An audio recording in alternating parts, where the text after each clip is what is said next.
I don't know, it's actually good. I Say kind of it. cute. Tastes so good. You like it? Masarap. Masarap. Is that Good the job. word? Yeah. Masarap.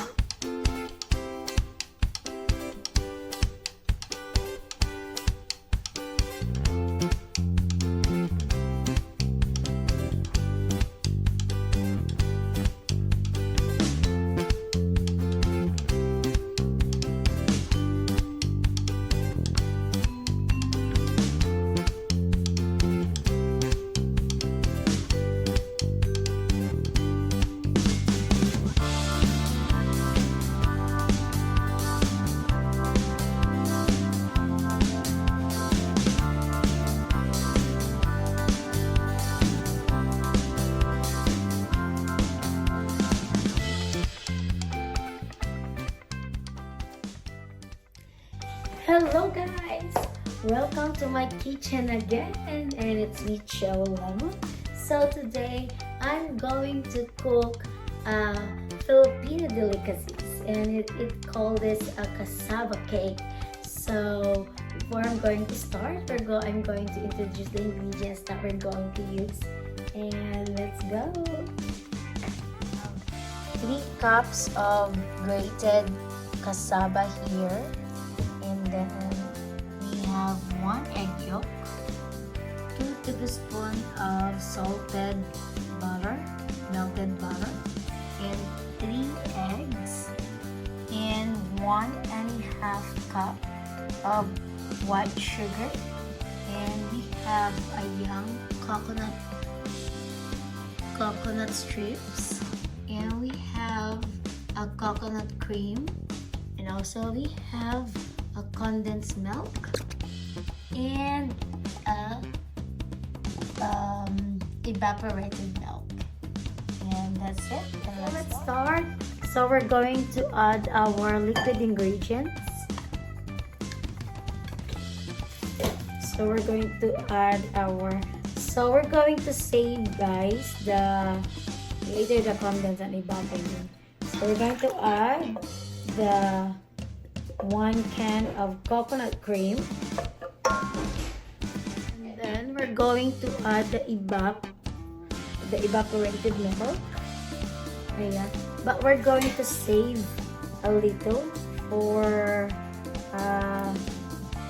the last part in the top of our cassava cake. And then we're going to add also our condensed milk. And also we need to save a little. Here we go. And then we could add our 1.5 cup of sugar. And also we could add our shredded young coconut strips. And then we're going to add so we're going to mix first. Yeah. Ay, naku, I'm so excited. There you go. I'm so excited. Sa amoy pa lang, I'm so excited. Ayan. And then we could add our egg.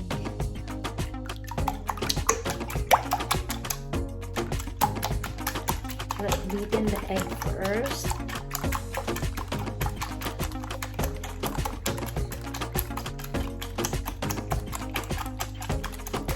This is gonna be a soft cassava cake.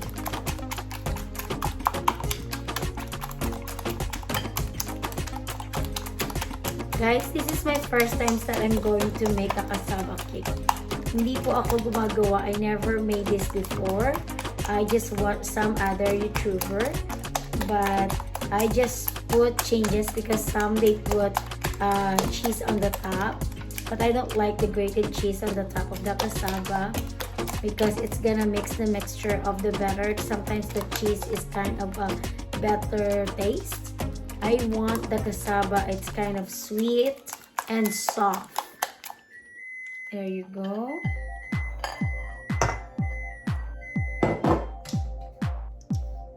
And And I already preheat the oven to 350 degrees.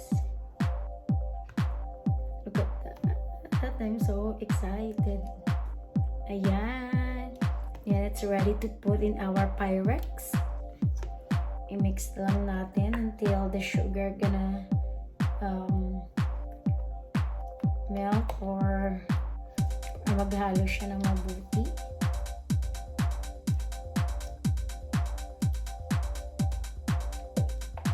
Ayan. And I'm so excited.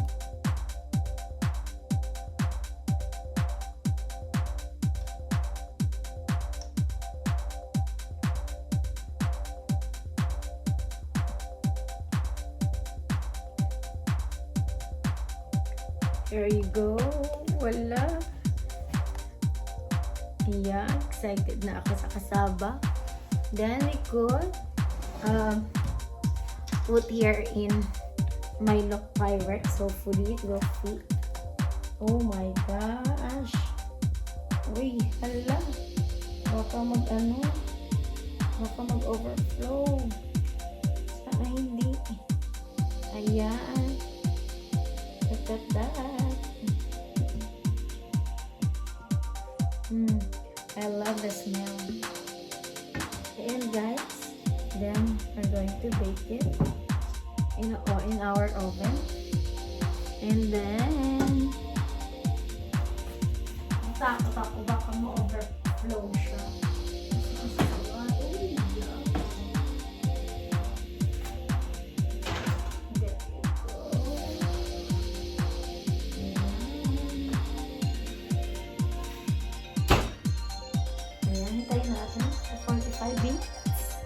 Then, i-mix natin our cassava.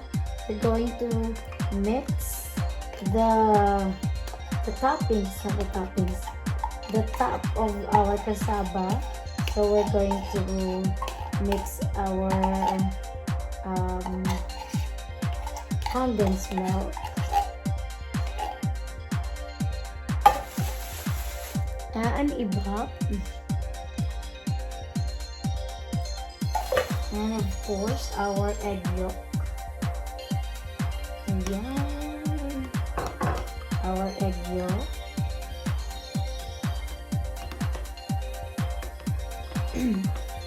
We're gonna put this later if it's close to cook our cassava cake.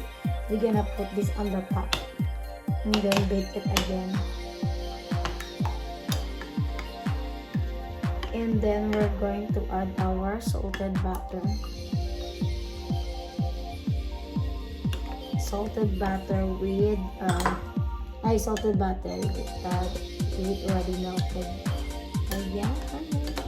Ilalagay natin siya mamaya sa taas. In the top of our cassava cake. Ayan, medyo nag-brown siya. Ilagay natin yung mix natin kanina na with condensed milk, ibab, and egg yolk, and butter. We're gonna put on the top. And then, i-bake natin siya like 5 minutes or 10. Ayan. Para maging soft siya. And then, maging caramelized on the top.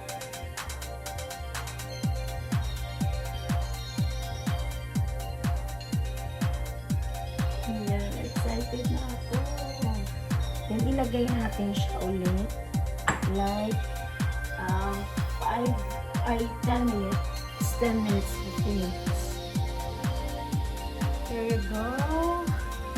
Have a look, and that's done. I'm gonna take it from the oven. Excited that my cassava cake is done. Sa taas niya, that's caramelized condensed milk. And we got an egg yolk. It's gonna be soft, and then we're going to wait that it's gonna be warm, and we're going to try what it tastes like. So guys, excited na ako.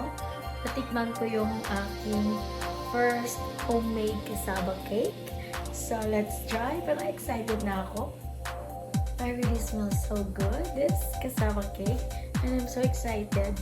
I like this, guys, that the one, if you could see, that there's a burn or caramelized on the top.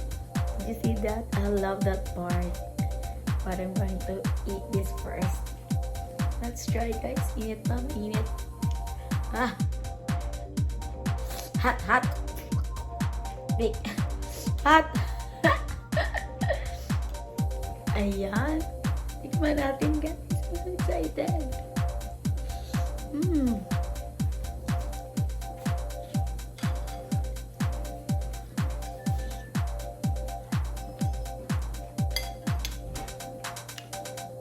Perfect, Cassava Cake. Perfect.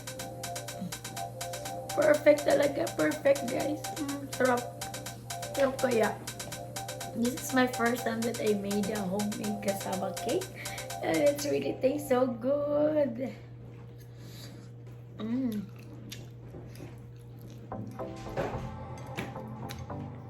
So guys, if you like, please, if you like the way I made Cassava Cake, please comment and like to my channel and comment to the comment section. And thank you so much. Kain tayo. It tastes so good. Bye. Make sure to comment, subscribe. I think it's actually good. I kind of cute. Tastes so good. You like it? Masarap. Masarap. Is that Good the job. word? Yeah.